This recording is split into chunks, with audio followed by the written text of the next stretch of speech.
mencari-cari.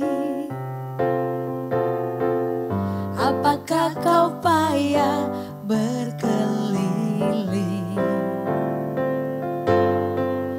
Bawalah sekarang segala susahmu pada kaki Yesus, serahkanlah. Apakah kau payah mencari-cari?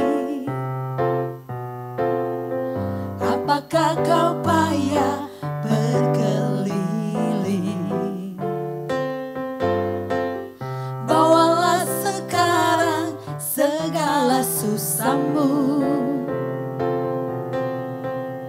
pada kaki Yesus, serahkanlah.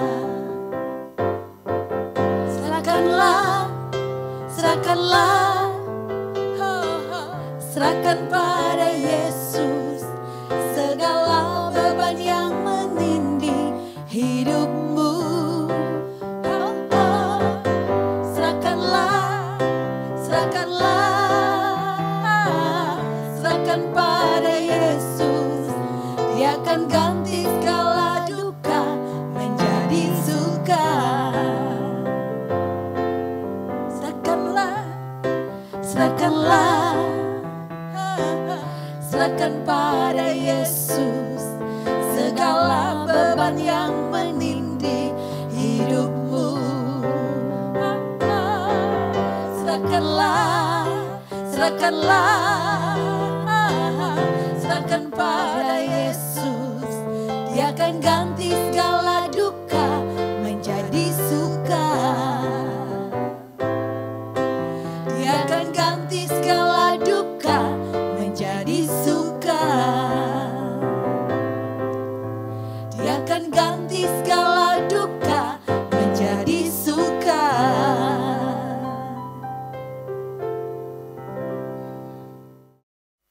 Mari kita satu dalam doa. Bapa dalam surga, kami menaikkan pujian syukur, banyak terima kasih kepadamu Tuhan Yesus, buat kebaikanmu, buat anugerahmu dalam hidup kami. Sore ini kami boleh ada lagi sampai hari ini, semua karena kemurahan Tuhan. Terima kasih Bapa, saat ini kami mau mendengarkan kebenaran firman-Mu, berfirman bagi kami, kaum wanita yang ada, dengan firman-Mu kami kuat, kami mampu melewati hari-hari yang Tuhan izinkan kami lewati. Dalam nama Tuhan Yesus, urapi hamba-Mu, bersyukur bernama Tuhan Yesus Kristus, haleluya, amin.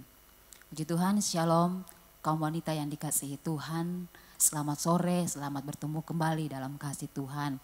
Puji Tuhan, mari kita akan mendengarkan renungan firman Tuhan pada sore hari ini. Mari bersama kita membuka Alkitab kita. Firman Tuhan sore hari ini terambil dalam kitab Mazmur.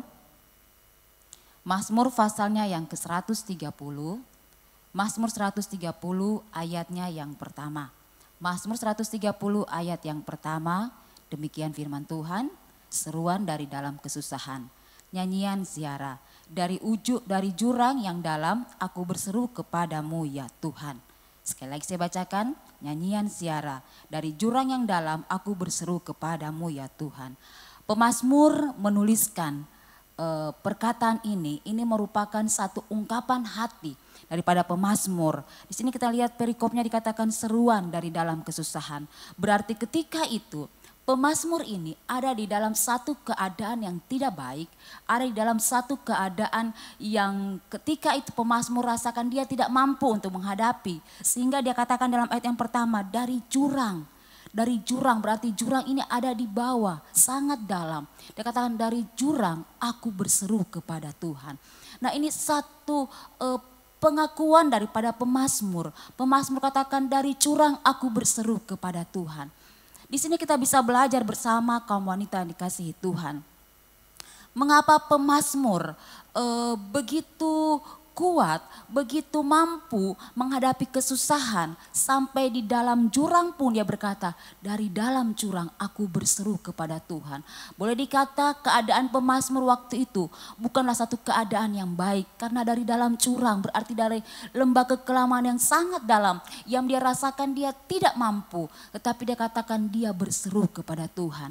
Ada rahasia yang dimiliki oleh pemazmur sehingga di dalam keadaan yang sangat tidak baik pun dihadapinya, dia masih mampu berseru kepada Tuhan. Bahkan dikatakan dalam ayat yang kelima, dia tetap menanti-nantikan Tuhan. Nah, kita mau melihat apa yang membuat pemazmur ini begitu tetap setia untuk tetap berseru kepada Tuhan di dalam kesusahan yang dia hadapi. Ternyata yang membuat pemazmur tetap kuat, ternyata pemazmur mengenal siapa Tuhan yang dia sembah, siapa Tuhan yang dia puji dan sembah. Dalam ayatnya yang keempat membuktikan bahwa pemazmur itu mengenal Tuhan dengan luar biasa. Mazmur yang keempat dia katakan, tetapi padamu ada pengampunan supaya engkau ditakuti orang. Nah, ini pengenalan yang cukup dalam yang dimiliki oleh pemazmur kepada Tuhan. Bahkan di ayatnya yang ketujuh pemazmur berkata, berharaplah kepada Tuhan hai Israel, sebab pada Tuhan ada kasih setia dan banyak kali ia mengadakan pembebasan. Ini menunjukkan betapa pemazmur sangat mengenal Tuhan. Sehingga di dalam kesusahan yang sangat amat dia rasakan, dia bisa berkata bahwa di dalam Tuhan itu ada pengampunan. Di dalam Tuhan itu ada pertolongan. Hanya orang yang mengenal Tuhan, yang sangat mengenal Tuhan, yang mampu untuk berkata demikian sekalipun dia ada di dalam lembah-lembah kekelaman. Kenapa? Karena dia tahu Tuhan, dia tahu Allah, dia tahu Bapa yang dia sembah. Nah, ini menjadi satu pelajaran bagi kehidupan kita sebagai kaum wanita yang ada. Seberapa besar kita mengenal Tuhan di dalam kehidupan kita. Di dalam ayatnya yang kelima, dikatakan di sana pemazmur mengatakan dalam ayat yang kelima demikian. Aku menanti-nantikan Tuhan, jiwaku menanti-nanti dan aku mengharapkan firman-Nya. Nah, ini bukti bahwa betapa dia mengenal Tuhan sekalipun ketika itu dia berseru kepada Tuhan dan dia belum melihat adanya tanda-tanda untuk Tuhan menjawab doanya. Ada tanda-tanda untuk dia melihat pertolongan daripada Tuhan. Tetapi dia katakan jiwanya akan tetap menanti-nantikan Tuhan. Dengan setia dia akan terus menanti dan berharap kepada Tuhan. Ini membuktikan bahwa luar biasa pengenalan yang dimiliki oleh pemazmur kepada Tuhan. Nah, ini menjadi pelajaran bagi saya dan kaum wanita yang ada pada sore hari ini. Bagaimana dengan kehidupan kita? Apakah kita sudah memiliki pengenalan yang sangat dalam kepada Tuhan atau belum? Mengenal Tuhan bukan hanya sekedar kita tahu tanggal 25 Desember Tuhanlah Yesus lahir. Kemudian Tuhan Yesus melayani, bahkan Tuhan Yesus mati, Tuhan Yesus bangkit, Tuhan Yesus naik ke surga. Mengenal Tuhan bukan hanya sekedar demikian. Tetapi mengenal Tuhan yang lebih dalam adalah bagaimana kita tahu bahwa apa yang menjadi kesukaan Tuhan, apa yang menyukakan hati Tuhan, apa yang menjadi kerinduan Tuhan. Sama seperti saya, misalnya saya mengenal Mbak Lydia. Saya hanya tahu Mbak Lydia itu orangnya baik, Mbak Lydia itu orangnya suka memberi. Sekedar di situ, tapi saya tidak bisa tahu lebih banyak. Saya tidak bisa tahu warna kesukaan Mbak Lydia, saya tidak bisa tahu makanan kesukaan Mbak Lydia, saya tidak tahu sepatu favorit Mbak Lydia. Tetapi orang yang mengenal dengan dekat Mbak Lydia pasti akan tahu semua apa yang menjadi kesukaan Mbak Lydia. Kenapa? Karena pasti ada hubungan yang erat. Nah, mengenal Tuhan secara dekat, mengenal Tuhan dengan lebih erat, itu pasti ada hubungan yang lebih dekat untuk bisa mengenal siapa yang kita perlu kenal dalam hidup ini. Kita mengenal Tuhan tidak hanya sekedar sampai saya kenal Tuhan Yesus, saya percaya Tuhan Yesus. Tapi kita tidak tahu apa yang menjadi kerinduan Tuhan di dalam kehidupan kita. Apa yang menjadi kemauan Tuhan dalam kehidupan kita. Kita cuma tahu ketika saya susah, oh Tuhan pasti tolong. Tuhan itu pembuat mujizat. Tidak sampai di situ. Ibu-ibu yang dikasihi Tuhan. Tapi bagaimana kita mengenal Tuhan lebih lagi. Nah, waktu-waktu yang sekarang yang Tuhan izinkan kita hadapi, banyak waktu kita untuk ada di dalam rumah. Dan mari gunakan waktu-waktu yang memang Tuhan izinkan ini untuk kita bisa lebih lagi mengenal Tuhan. Lebih dalam lagi mengenal apa sih maunya Tuhan. Apa sih kerinduan Tuhan dalam hidup saya yang harus saya lakukan. Nah, ketika kita mengenal apa maunya Tuhan, maka ketika kita diperhadapkan dengan kesusahan, kita akan terus mampu untuk berseru sekalipun di dalam jurang. Nah, ciri-ciri orang yang mengenal Tuhan, kita mau belajar bersama ciri-ciri pribadi yang mengenal Tuhan seperti pemazmur ini mengenal Tuhan. Yang pertama, ciri orang yang sangat mengenal Tuhan adalah orang tidak mudah berputus asa. Orang yang mengenal Tuhan yang pertama dia tidak mudah berputus asa. Sama seperti pemazmur, dia tidak mudah untuk berputus asa. Sekalipun di dalam jurang dia mau terus berseru kepada Tuhan. Tidak membuat dia lemah, tidak membuat dia tinggalkan Tuhan. Dalam Alkitab ada satu contoh pribadi seorang wanita yang dia tidak mudah berputus asa. Yaitu Hana. Kita tahu bersama ceritanya. Hana kerinduan untuk mempunyai seorang anak sekian lama. Sekalipun dia harus dihina, dia merasa teraniaya hati dan pikirannya oleh madunya. Tetapi tidak membuat dia berputus asa. Dia tetap datang kepada Tuhan, dia tetap berseru kepada Tuhan. Sekalipun Imam Eli berkata dia mabuk anggur, tetapi dia tidak putus asa, dia tidak kecewa dengan perkataan itu. Tapi dia berkata bahwa dia punya kesusahan, dia punya pergumulan, dia terus berdoa kepada Tuhan. Nah, orang-orang yang mengenal Tuhan lebih dalam adalah orang-orang yang tidak mudah untuk berputus asa menghadapi kehidupan. Tidak membuat dia menjadi lemah mengiring Tuhan. Sekalipun ada tantangan, sekalipun ada pergumulan, dia akan tetap kuat untuk ikut Tuhan, untuk berseru kepada Tuhan. Dan yang kedua, orang yang mengenal Tuhan secara pribadi lebih dekat dengan Tuhan adalah orang yang tidak mudah mengeluh atau bersungut-sungut.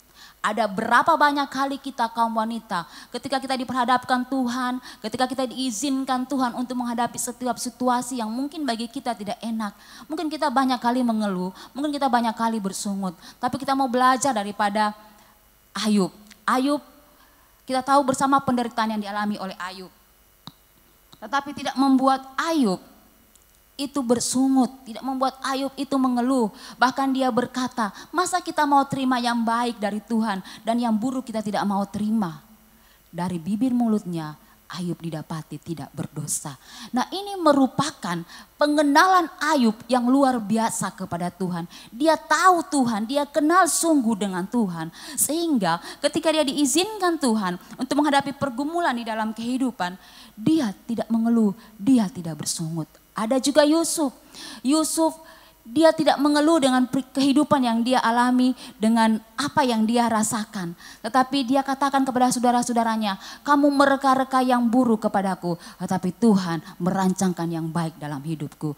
Nah, ini menunjukkan bahwa dia sangat mengenal Tuhan. Kalau dia tidak mengenal Tuhan, dia pasti akan mengeluh, dia pasti akan bersungut, bahkan mungkin dia pasti akan tinggalkan Tuhan. Tetapi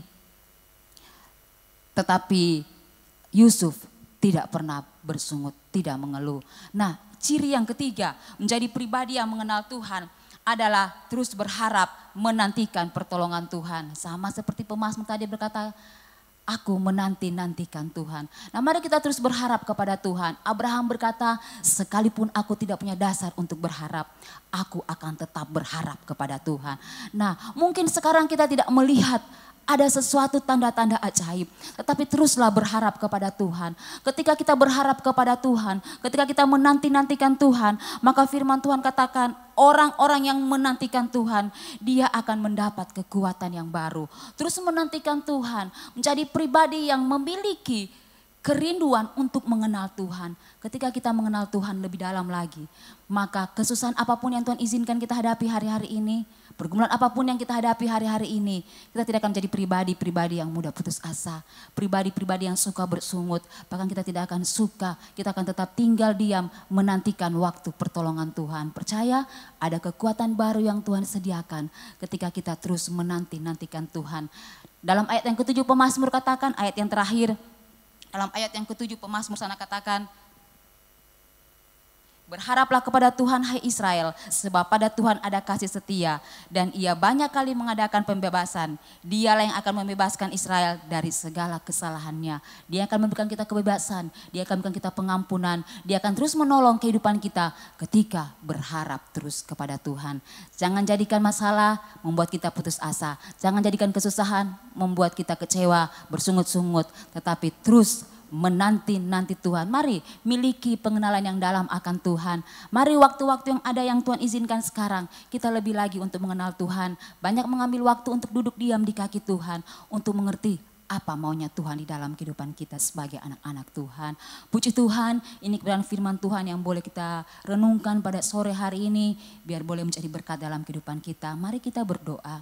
Terima kasih Bapa buat kebenaran-Mu yang sudah boleh mengajar kami untuk kami hidup Tuhan, untuk terus berharap kepadamu, untuk tidak mudah putus asa, untuk tidak selalu bersungut-sungut menghadapi kehidupan yang Tuhan izinkan kami lewati. Karena kami tahu Tuhan, ketika kami berharap kepadamu, ketika kami menanti-nantikan Tuhan, maka Tuhan akan selalu memberikan kami kekuatan, Tuhan akan selalu memberikan kami kemampuan, dan kami percaya Bapa, Engkau Allah yang akan selalu menolong setiap kehidupan kami, sebab Engkau Bapa yang baik, Allah yang setia, yang penuh dengan kasih setia, limpah dalam kehidupan kami. Bersyukur buat firman Tuhan, bersyukur buat kebaikan Tuhan. Di dalam nama Tuhan Yesus, kami berdoa dan mengucap syukur. Haleluya. Amin.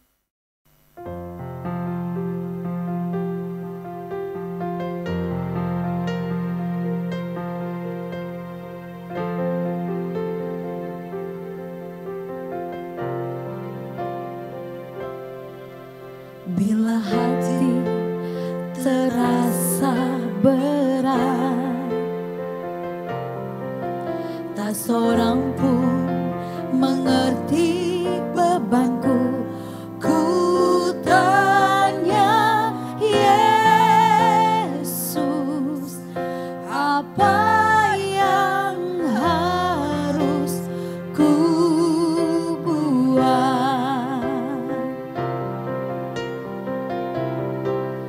Dia berfirman, mari datanglah. Dia selalu peduli